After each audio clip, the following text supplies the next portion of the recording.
আর যেগুলো রাসূলুল্লাহ নিষেধ করেছেন তোমাদেরকে ওগুলা থেকে দূরে হটো, এ কথাটা আল্লাহ বলেছেন কিনা? বলছে হ্যাঁ, এটা তো আছে সূরা হাশরের ভিতরে। তো বলছে রাসূলুল্লাহ বলেছেন এগুলো করিও না, তো তুমি মানবা কি মানবা? তখন বলছে মানবো, কিন্তু যেটা কথা হলো তোমার বাড়িওয়ালি কেন করে? তখন আব্দুল্লাহ বিন মাসউদ বলছেন যদি আমার বাড়িওয়ালির ভেতরে এগুলো একটা দেখতে পাও, এখন বাড়ি যাও আমার, আর যাওয়ার পরে দেখো, আর দেখার পরে আমাকে কিছু খবর দাও যে আমার বাড়িওয়ালির এখানকার চুলগুলো কি পাতলা করা আছে, দেখো তো। আমার বাড়িওয়ালির পিছন দিকে চুল কি জোর দেওয়া আছে, দেখো তো। আমার বাড়িওয়ালি কি ট্যাটু করে রেখেছে হাতে পায়ে কোনো জায়গায়, দেখো তো। আমার বাড়িওয়ালি কি র‍্যাপ দিয়ে ঘুষে ঘুষে তার দাঁতগুলোকে চোখা চোখা করে রেখেছে, দেখো তো। ও বাড়ি গেল, মেয়ে ছেলের ব্যাপার তো বাড়ি গেল।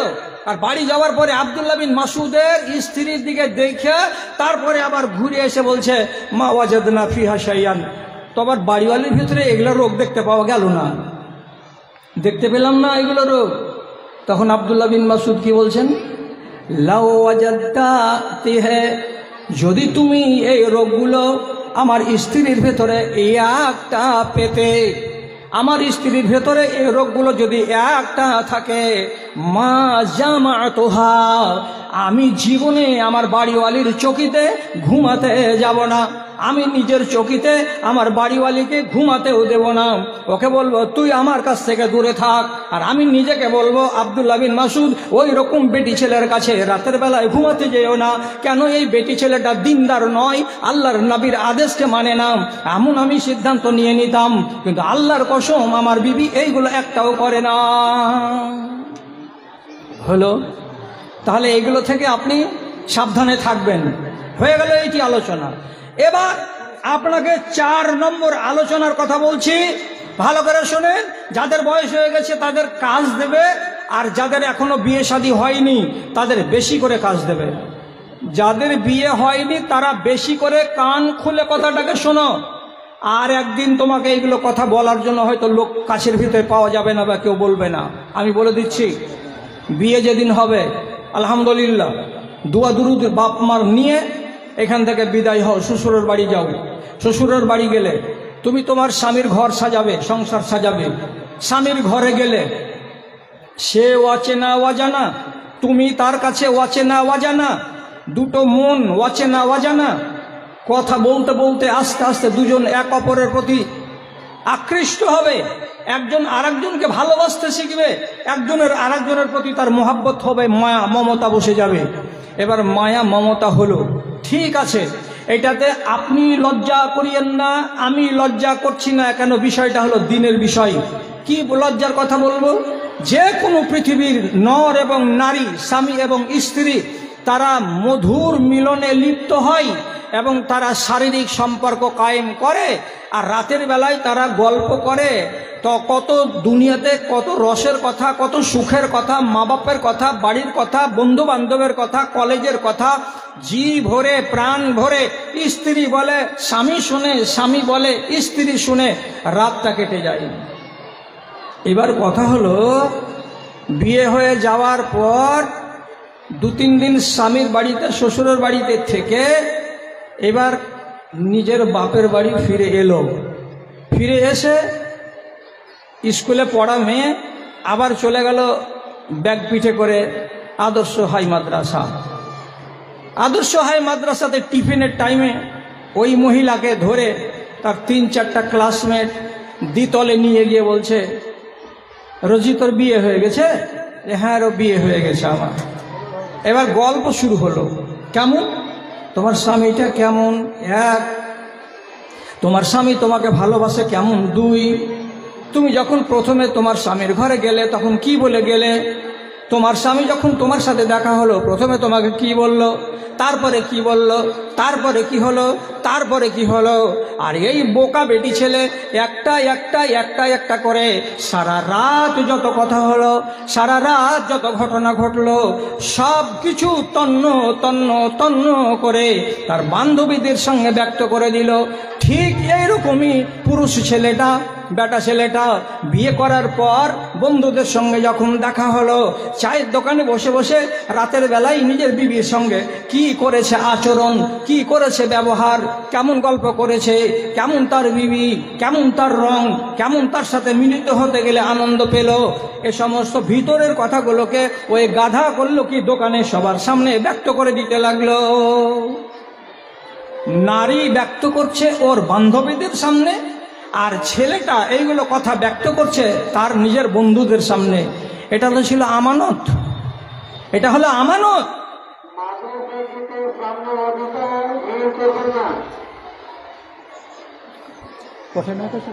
আলাদা আলাদা আছে। হ্যাঁ, এই দুই বাঁশের দুই শোনেন, এই মা খালাগুলো, যারা দেখতে পাচ্ছেন যে রাস্তা করা আছে, রাস্তা দিয়ে এদিকে জায়গা ফাঁকা আছে, চলে আসেন।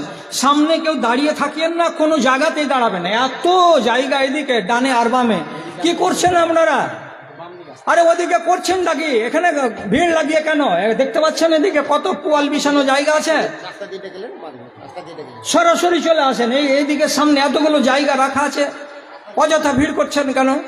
রাস্তাতে ভিড় করবেন না, একদম হাঁটতে হাঁটতে হন হন হন করে চলে আসেন এই বারান্দার কিনারা কিনারা সামনের দিকে, আর এইদিকে চলে আসেন এই আমার ডান দিকে। অযথা ভিড় করবেন না, অযথা ভিড় করবেন না।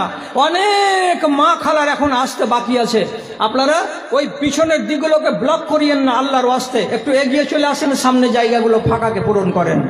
হ্যাঁ, তো এইভাবে একটা মেয়ে ছেলে যদি তার স্বামীর আমানতকে গ্রামবাসীর সামনে বিলীন করে দেয়, আর এইভাবে যদি কোনো একটা বেটা ছেলে তার নিজের স্ত্রীর আমানতকে সে তার বন্ধু বান্ধবদের সামনে বিলীন করে দেয়, তাহলে এই মেয়েটা আর এই ছেলেটা এই কাজটা ঠিক করলো না বেঠিক করলো, এটা তো আমাকে জানতে হবে। রাসূলুল্লাহ বলছেন, ইন্না শাররান নাসে ইয়াউমাল কিয়ামাতে মানজিলাতান, কিয়ামতের দিন আল্লাহ রাব্বুল আলামিন নাই বলছেন হাসরের ময়দানে সব থেকে জঘন্যতম জায়গাতে দাঁড়িয়ে থাকবে কে? একটা নারী, আর একটা নর। মানুষের ভিড় থেকে আল্লাহ তাআলা তাকে নির্জনে খাড়ো করে রাখবেন, দূরে খাড়ো করে রাখবেন, কিনারায় খাড়ো করে রাখবেন। রব্বুল আলামিন তাদের দিকে চোখ তুলে তাকাতে চাইবেন না। রব্বুল আলামিন ওই নরের দিকে এবং এই নারীর দিকে রহমতের দৃষ্টি দিয়ে তাকাবেন না। তাই নবীজি বলছেন, শাররান নাসে মানজিলাতান ইয়াউমাল কিয়ামাতে, কিয়ামতের দিন সবচাইতে কঠিন অবস্থা হবে কার? এই দুই নর এবং নারীর, যারা কি করেছে, লাহু ইমরাতুন ইউফজি ইলাইহা ওয়া তুফজি ইলাইহি সুম্মা ইয়াকশিফু সিররা সাহিবহুমা আলাল আখারে। এই নর এবং নারী তারা কি করেছিল? রাতের বেলায় বাসর ঘরের যেগুলো গোপন কাজ, গোপন কথা দুজনই নিজের বন্ধু বান্ধবের সামনে ব্যক্ত করে দিয়েছিল, মানে আমানতের খিয়ানত করেছিল। এমন যদি কেউ আমানতের খিয়ানত করে থাকে, কিয়ামতের দিন সবচাইতে বদতরিন, সবচাইতে জঘন্য, সবচাইতে ঘৃণিত মানুষ হিসাবে, সবচাইতে ঘৃণিত নারী হিসাবে হাসরের ময়দানে এক প্রান্তে খাড়া হয়ে থাকবে। চাও তুমি চাও যে হাসরের ময়দানে আমি আমার ডানে আর বামে, আগে আর পিছে আলেম ওলামা নামাজি পরেজগার দিনদার লোকেরা থাকবে, আমিও তার পাশে দাঁড়িয়ে থাকবো? এটা তুমি চাও? যদি বলো না এটা আমি চাই না, তাহলে তোমাকে দাঁড়াতে হবে কোথায়? সেই এক প্রান্তে গিয়ে একেবারে জঙ্গলে নির্জন জায়গাতে যখন একটা স্থান দেওয়া হবে, দাঁড়িয়ে থাক এখানে, মুখ পোড়া আর মুখ পুড়ি, কেন যে তোরা দুর্ব্যবহার করেছিল আল্লাহর দুনিয়াতে। এই রোগ আমাদের সমাজে আছে। আর এইগুলো রোগ ব্যক্ত করতে গেলে কত যে ক্ষতি আছে সে কথাটা না ছেলেটাই জানছে আর না মেয়েটাই জানছে। আল্লাহরে সাবধান করছি, তার জন্য তোমাদেরকে এতগুলো কথা গোড়াতেই বলেছি, শুধু নিষেধ তোমাদেরকে শোনাবো, আজকে তোমাদেরকে আদেশ শোনাতে যাব না। তারপর বলছি আর একটা কথা, মা খালারা তোমরা তো রোজা খুব করো, তাই না? নফল রোজা মায়েরা যত করে ভাইয়েরা অতটা করে না। মেয়ে ছেলে মিলে যত রোজা করে তার সমান রোজা ছেলেরা করে না। কত রকমের রোজা তোমরা করো? এক, নফল রোজার কথা বলছি। সওয়ালের কয়টা রোজা? 6টা হয়ে গেল। তারপরে এদিকে রোজা আছে আরাফার রোজা একটা, তারপরে আর একটা কি আছে? আশুরার রোজা কয়টা? তো 2টা। প্রত্যেক সোমবারে আর বৃহস্পতিবারে, প্রত্যেক সোমবারে আর বৃহস্পতিবারে 2টা করে রোজা রাখা, এটাও নিয়ম আছে। আর একটা রোজা আছে, কি রোজা? প্রত্যেক মাসের 13, 14, 15, 13, 14, 15 এই 3 দিনে রোজা রাখা, এটাকে বলা হয় আইয়ামে বীজ। তো কত মা, কত খালা, কত দাদি, কত নানি দুনিয়াতে তোমরা আছো যারা নফল রোজা বেশি বেশি বেশি বেশি করে পালন করো, খুব ভালো কথা এটা। কিন্তু একটা বারণ করছি। বারণটা কি? বারণটা কি? যদি রমজান মাসের রোজা তোমার শারীরিক কারণে ছাড়া পড়ে যায়, তুমি সেই সময়ে 4 দিন কিংবা 5 দিন কিংবা 6 দিন ঋতুর অবস্থায় ছিলে, যদি ঋতুর অবস্থায় থাকো তো রমজানের রোজা তোমার 5টা কাজা হয়ে গেছে। অন্য যেদিন তুমি সুযোগ পাবে সেদিন তুমি ওই রোজাগুলোকে কাজা করে নিবে, ঠিক আছে। কিন্তু মায়েরা ভালো করে মাথায় রাখো, যেগুলো নফল রোজা, আশুরার রোজা হোক তাও, আরাফার রোজা হোক তাও, আর সওয়ালের রোজা হোক তাও, এবং 13, 14, 15 এই 3 দিন রোজা হোক তাও, আর সোমবার আর বৃহস্পতিবারের রোজা হোক তাও, যেমনই নফল রোজা হবে, যেমনই নফল রোজা হবে। নফল রোজা করতে গেলে আগে তোমার স্বামীকে বলতে হবে, দুলালির বাপ আমি আগামী কালকে রোজায় থাকবো, থাকবো কি থাকবো না আমাকে তুমি জানাও। যদি স্বামী বলে যে ঠিক আছে তুই নফল রোজা করবি আগামীকাল, তো থাক, রোজা কর, তাহলে রোজা করো। আর স্বামী যদি বিদেশি হয়, গুজরাটে কাজ করে, বোম্বাইয়ে কাজ করে, 6 মাস পরে বাড়ি এসেছে, আর তুমি বিদেশি স্বামীকে বাড়িতে রেখে রাতের বেলায় সাহারির খানা খেয়েছো, দিনের বেলায় তুমি রোজার হালাতে আছো, আল্লাহর কসম খেয়ে বলছি দিদি রে, স্বামী বাড়িতে থাকা অবস্থায় বিদেশি স্বামী যদি বাড়িতে আসে, তাকে না বলে তোমার রোজা রাখা চলবে না, রোজা রাখা চলবে না, রোজা রাখা চলবে না। তুমি বলবে নেকির কাজ করবো, তোমার মতটাকে কহবো কেনা জিবুলি সাহেব? তো তোমার কাজা রোজা যদি হয় রমজানের, বলতে হবে না, বলিও না তুমি ওকে, না বলে তুমি কাজাটাকে পূরণ করে নাও। কিন্তু যদি নফল রোজা হয়, তো নফল রোজা স্বামীর অনুমতি ছাড়া কোনো রমণী রাখতে পাবে না, পাবে না, পাবে না। এটা একটা নিষেধ। কটা নিষেধ দিলাম এখন পর্যন্ত? আপনাকে 5টা নিষেধের কথা বললাম, 5খানা নিষেধ আপনি মেনে চলবেন। 6 নম্বর নিষেধ আপনাকে বলছি, আপনার স্বামীর খুব টাকা আছে, প্রচুর টাকা, ব্যাংকে টাকা আছে, আলমারিতে টাকা আছে, ছাপের খাটের সিথানে পৈথানে যেখানে সেখানে টাকা আছে, স্বামী কাঁচা ব্যবসায়ী, হাজার হাজার লাখ লাখ টাকা কারবার ইনকাম করে, ঠিক আছে, আপনি স্বামীর টাকাগুলোকে জগিয়ে জগিয়ে রাখেন, বালিশের তলায় আছে সেটাও জগিয়ে রাখেন, আলমারিতে আছে সেটাকেও জগিয়ে রাখেন। কিন্তু মনে রাখবেন, স্বামীর বিনা অর্ডারে ওইখান থেকে টাকা টেনে নিজের মনে মনে 500 টাকা মাদ্রাসাকে দিয়ে দিতে পাবেন না। নিজের মনে মনে স্বামীকে না বলে 1000 টাকা আমার বড় ভাই গরিব, ওকে আমি দিয়ে দিলাম, দিতে পাবেন না। 1000, 500, 700, 1000, 2000, 4000 টাকা আমার স্বামীর অনেক টাকা, আমি অমুককে দিয়ে দিলাম, দিতে পাবেন না। কেন? কেন পাবেন না? মালটা কার? স্বামী। আপনি কে? তার স্ত্রী। আপনি ওর সামানকে জোগাবার জন্য এসেছেন না লুটিয়ে দেওয়ার জন্য এসেছেন? জোগাতে এসেছি। তো আপনি আপনার স্বামীর মালকে জোগাতে এসে আপনি তার বিনা অনুমতিতে কাউকে দিতে গেলেন কেন? আপনি মনে করলেন যে আমি বড় নেককার হয়ে গেলাম? এটা করতে যাবেন না।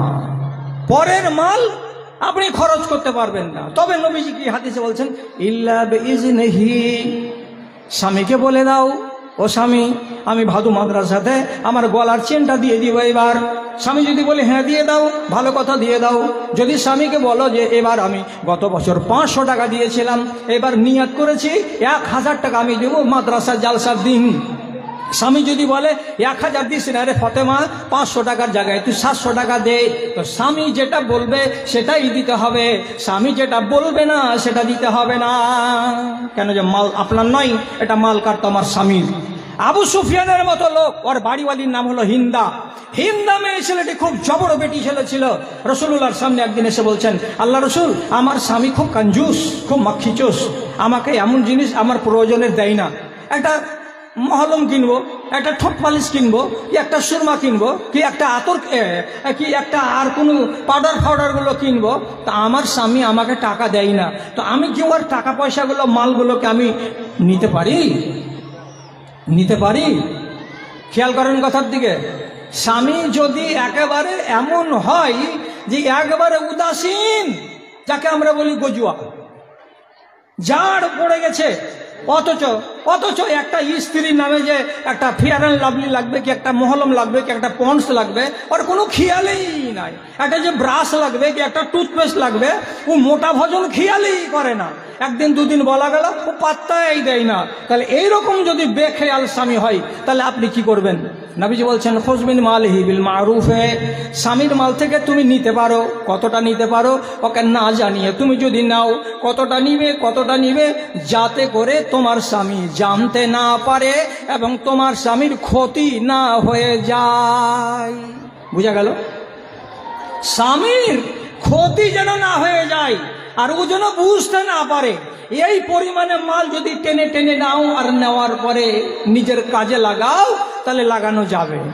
এখন ধরো তোমার স্বামীর এদিকে ওখানে 500, 700, 1000, 5000 টাকা রাখা আছে, তুমি ওইখান থেকে 30টা টাকা টেনে নিলে, জানতে পারবে না এত টাকার ভিতরে 30 টাকা গেল, তো কি বুঝবে? হাজার হাজার টাকা। আর যদি একবারই মেরে দাও যে দুখান 500 টাকা মেরেই দিলাম, তো গুমটিতে ধরা পড়বে, আর ধরা পড়তে গেলে তখন মার খেতে হবে। তো বেইজ্জত হওয়ার চাইতে এমনভাবে টাকাটা টানতে হবে যেন স্বামী বুঝতে না পারে যে আমার টাকা 30টা কই। এইরকম লুকিয়ে লুকিয়ে তালে তালে স্বামীর মালকে টেনে জমা করো। আর জমা করে যদি তুমি কি করো, সেখান থেকে কিছু টাকা বাইরে দাও দান খায়রাতে, আর কিছু টাকা তোমার সংসারের কাজে লাগাও, তাহলে পরে এটা গুনাহের কাজ হবে না, এটাকে চুরি বলা যাবে না। আর যদি বেশি মাত্রায় তুমি টেনে নাও, তাহলে এটা হবে গুনাহের কাজ, কেন যে তুমি তোমার স্বামীর ধনে আমানতে তুমি খেয়ানত করেছো। একটা নিষেধ হলো। তারপরে এইবার যেটা কাজের কথা বলছি, আর আল্লাহর ওয়াস্তে খেয়াল করবেন। কি কথা? কোনো রমণী কোনো আজনবী পুরুষের সঙ্গে নির্জন জায়গাতে একত্রিত হবে না। কি বললাম? চলে এসো, এই বাঁশের মাঝখানে যেটি আছো, এই বহিন বেটি, এই খালাতো বহিন, এদিকে এসো না, বাঁশের মধ্য দিয়ে চলে আসো, হাঁটতে হাঁটতে এদিকে জায়গা আছে যে। আরে খাড়ো হয়েও না গে, খাড়ো হয়েও না, ওগুলাতে জায়গা পাবে না, ফের ওইখানে ঢুকে গেল যে হায় আল্লাহ, আগে চলেছো, এদিকে জায়গা ফাঁকা আছে। তোমার আদেশে দিন চলে যায়, তোমার আদেশে দিন চলে যায়, আধার নেমে আসে রাতে, কত যে শক্তি লুকায় রেখেছো তোমার নিপুণ দুই হাতে, তোমার নিপুণ দুই হাতে। এ ভলান্টিয়ার, এ কাঠওয়ালি, যাও তুই, যাও ওখানে রাখো, তো রাখে দিকে একজনকে হাত ধরে দিকে টানো, যাও যাও যাও যাও যাও, তাড়াতাড়ি যাও। বলছে খালা এদিকে এসো, টানো ওদিকে টানো। ওইখানেই খালি ভিড় লাগাচ্ছে। আল্লাহ রে, ওই বাজা এখানে যে কোন শরবত আছে, আল্লাহ কোন রসগোল্লা যে আছে, ওইখানে ভিড়। হ্যাঁ যাও যাও বহিন বেটি, এদিকে যাও, যে বসো ওখানে। চলে এসো, সোজা রাস্তা ধরে চলে এসে বাম দিকে, এত সুন্দর জায়গা, একদম ফার্স্ট ক্লাস জায়গা। চলে এসো, দাঁড়িয়ে থাকিও না, গেটের কাছে দাঁড়িয়ে থাকিও না, এইদিকে কত জায়গা, ওই দক্ষিণ দিকে ট্যাঙ্কির কাছে মাগলা, এদিকে আসো, আগে চলে আসো, ফাঁকা জায়গা পড়ে আছে। ওই অনেক করে হাঁটিও না, সোনার পা রূপার পা, অনেক কেন করছো, জোরে হাঁটো, এসে বসো এখানে। তোমার আদেশে দিন চলে যায়, তোমার আদেশে দিন চলে যায়, আধার নেমে আসে রাতে, কত যে শক্তি লুকায়ে রেখেছো তোমার নিপুণ দুই হাতে। মহাবিশ্বের তুমি যে চালক, উড়ুক তোমার জয় নিশান, ওগো আল্লাহ মেহেরবান, আমি গাহি তোমার গান, তুমি আমায় রিজিক দিয়ে বাঁচাও আমার প্রাণ, গো আল্লাহ বাঁচাও আমার প্রাণ।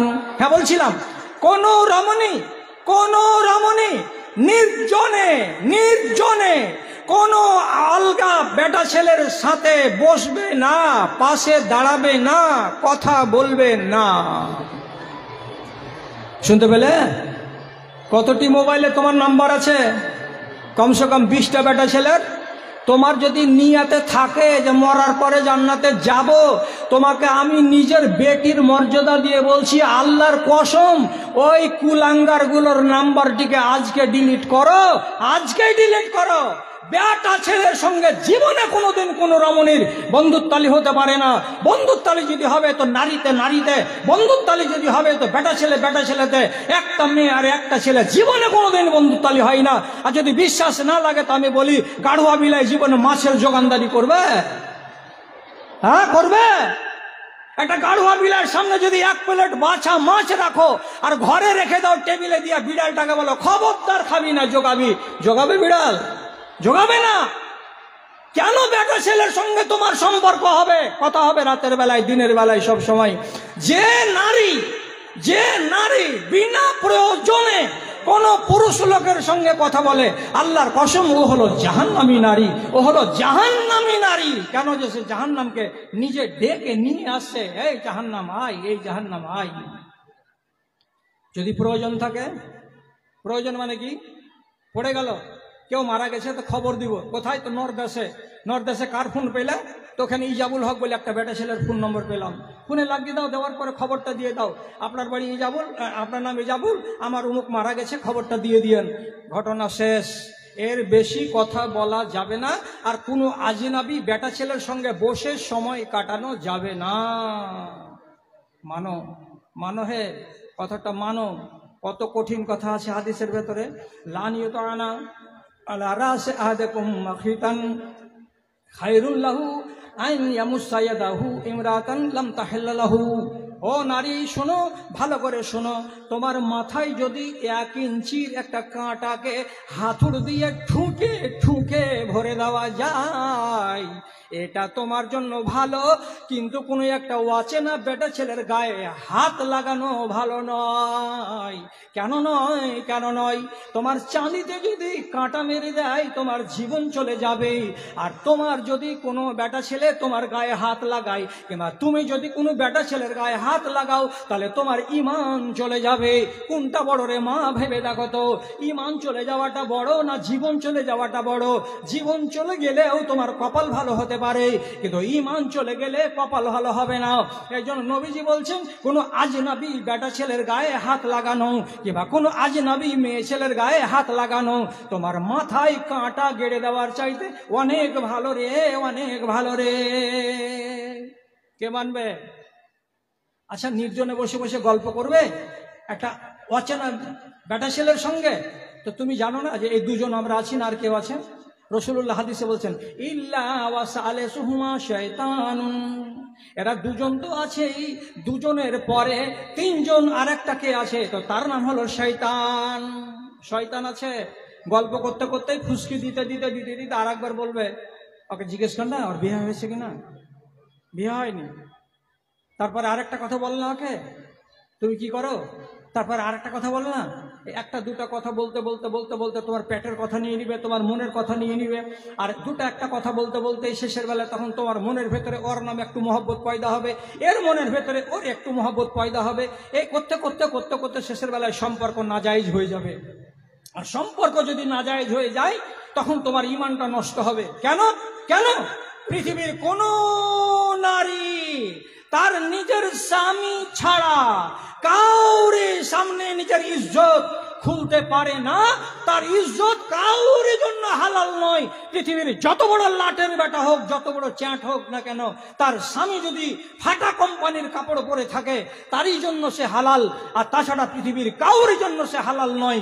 তুমি আজনবী বেটা ছেলের সঙ্গে বসে তার গায়ে হাত লাগাতে পারবে না, তাকে ছুঁয়ে দেখতে পারবে না, এটা হারাম। কেন? পথ সুগম করবে ব্যভিচারের। যদি এটা মানতে তুমি পারো, তাহলে তোমাকে আমি মুহাব্বতের সাথে বলছি, ও দিদিমণি, তুমি কাউকে হলদি মাখালছ এ মাসে? হ্যাঁ, বেটিগালা পতিনগুলো, কাউকে হলদি মাখিয়েছ? হ্যাঁ, মাখিয়েছি। প্রত্যেক মাসে আমরা 1-2টা করে মাখাই। থুবড়া খাইয়েছ? থুবড়া খাওয়া নিয়মটা শেরশাবাদীর ভিতরে বেড়ে গেল। কেমন? সর্দারের বেটার বিয়ে হবে তো বাড়ি ওকে খাওয়াবে, একদিন আর বাড়ি, একদিন। কোন চ্যাটের বেটা চ্যাট যাকে বাড়ি খাওয়াবা তুমি? কোন বলেছিল আলেম দেশের যে হ্যাঁ এরকম করে ওই ছেলেটার বিয়ে হবে তা তোকে থুবড়া খাওয়াতে হবে? থুবড়া না ঝাঁটা কপালে। কিসের থুবড়া? কাকে বলে থুবড়াকে? কোন হাদিসের পাতায় লেখা যে ওটা থুবড়া দিতে হবে?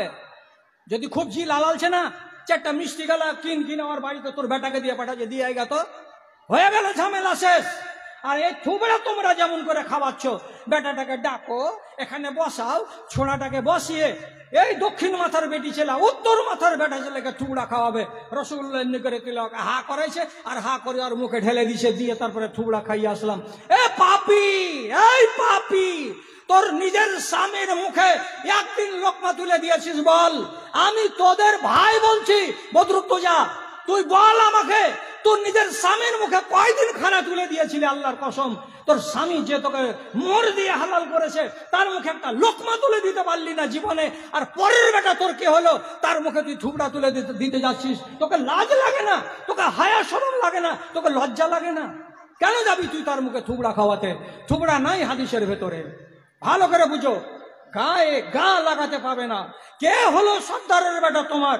রাত্রি 10টা-11টার সময় তুমি হলদি হাতে করছো, আর ঘুষছো আর মানছো, আর ঘুষছো আর মানছো, আর পিঠের হলদরে বাছা গোটায় আরো গোটা, মুখের হলদরে বাছা সাবুদানার গোটা, কি ফেদার মাথা, কি ফেদার মাথা তুমি গাইছো, আর একটা বেটা ছেলের শরীরকে নাড়ছো। আল্লাহর কসম তুমি জাহান্নামী। কেন? তুমি কি করেছো? কিনে নিয়েছো জাহান্নামকে। পরের বেটার গায়ে হাত লাগাতে গেলে কেন? এটা যে নিষেধ আছে। মাথায় কাঁটা গজে লাও, এটা চলবে, কিন্তু পরের ছেলেকে, কোন বেটা ছেলেকে ছোঁয়া তোমার জায়েজ নয়। এ কাজ হরগিজ করতে যাবে না তুমি। শেষ কথা বলছি, রাসূলুল্লাহ বলেছেন, এ কথাটা বলেই তোমাদেরকে আমি বলছি, না হলে আমি বলতাম না। এই যে তোমরা বরযাত্রী যাচ্ছ, যারা যুবতী তারা বরযাত্রী যাবে, আর যারা বুড়ি তারা বরযাত্রী যাবে না। কেন যাবে না?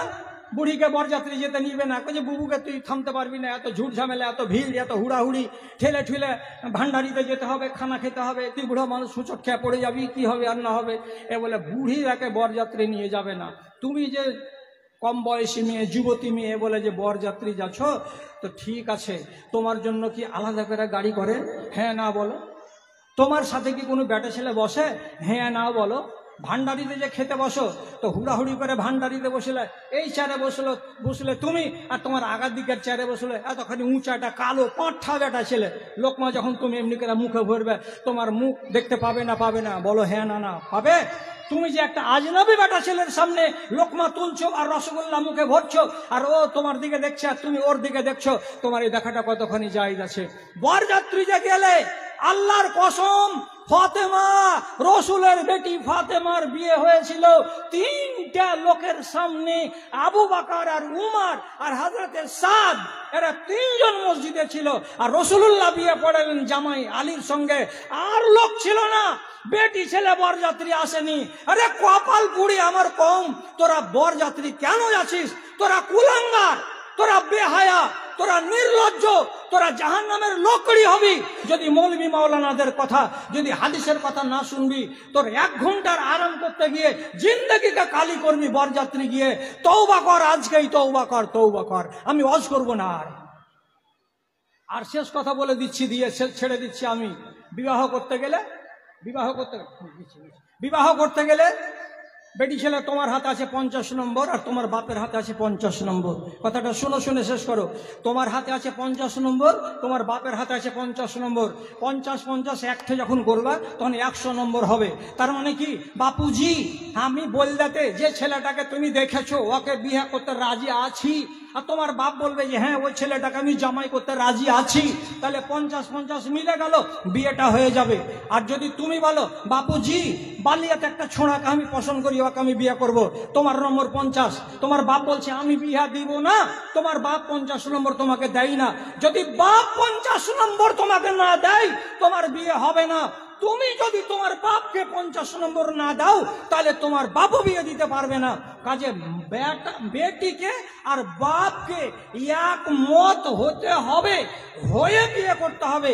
তাছাড়া বাপ একাই বিয়ে দিতে পারবে না, বেটি একাই বিয়ে দিতে পারবে না। কোনো বেটি যদি বাপকে না বলে বিয়ে করো, কোনো মেয়ে ছেলে যদি নিজের বাপকে রাজি না করে নিজের মনে মনে বিয়ে করো, আল্লাহর কসম ভাদু মাদ্রাসার আংনাতে বলছি, আল্লাহর কসম, তুমি জাহান্নাম কিনে নিয়েছো, তুমি জাহান্নামী, তুমি আগুনে পড়বে। কেন পড়বে?